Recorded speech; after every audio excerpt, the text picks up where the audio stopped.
all know what happened sa amin ni Raymart. You know that he withdrew all the money, and yun yung nilalaban ko ngayon ulit. I have to get back my money. Pinaghirapan ko since I was 13 years old. Pinasalamatan ng maraming fans ang naging interview ng broadcaster na si Karen Davila sa aktres na si Claudine Barreto dahil hindi lingid sa marami ang labis na pinagdaan ng pagsubok nito sa kanyang buhay at ngayon ay binahagi niya kung paano niya ang mga ito nalagpasan.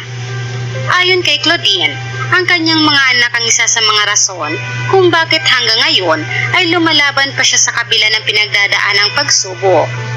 4 ang anak ni Claudine, kung saan isa sa mga ito ay biological sa nila ng dating asawa na si Raymart Santiago. Samantalang itinuturing niyang chosen children ang 3 pang anak na kanyang mga inampon. Matatandaan na matagal nang hiwalay sina Claudine at Raymart, ngunit pag-amin ng aktres ay nasa proseso pa rin sila ng kanilang annulment. Sinabi rin ito na sa kabila ng kanilang pag-uusap at malayang pagdalaw ni Raymart sa mga anak, hanggang ngayon umano ay pinaglalaban umano nito ang kustodiya upang makuha ang mga bata sa kanya.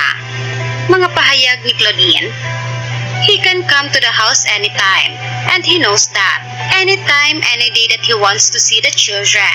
Even nung bata pa sila, okay lang. Alam niya yun. That's why I don't understand why he's trying to get custody of my children up to now." Ikinuwento rin ni Claudine na naghirap sila financially noon at ibinahagi niya na ito ay dahil sa matagal ng issue nila ni Raymart tungkol sa pera. Kwento niya, isa sa mga naging problema nila noon ay nang withdrawin di umano ni Raymart ang lahat ng pera nila sa kanilang joint account na hanggang ngayon ay pinaglalaban niya upang maibalik umano sa kanya ang perang matagal niya raw pinaghirapan. Pagbabahagi ng aktres, "We all know what happened sa amin ni Raymart, that he withdrew all the money, and financially really struggling. And yun yung nilalaban ko ngayon ulit. Get back my money. Pinaghirapan ko since I was 13 years old." Dahil din sa pinagdaanan at pinagdadaanan pa ng aktres hanggang ngayon, inamin niyang tinanong niya ang Diyos tungkol dito na ani ay pakiramdam niya ay hindi niya deserve dahil naging mabuti naman umano siyang tao at walang inapakang tao sa buhay niya. Kaya hindi niya raw alam kung bakit kailangan niyang dumaan sa mabibigat na pagsubok. Gayunpaman, ngayon umano ay nauunawaan na niya ang plano ng Diyos. Ani Claudine, "It came to a point that I think this was during the pandemic. I just locked myself in my van and I was just screaming inside the car. I was asking God, bakit?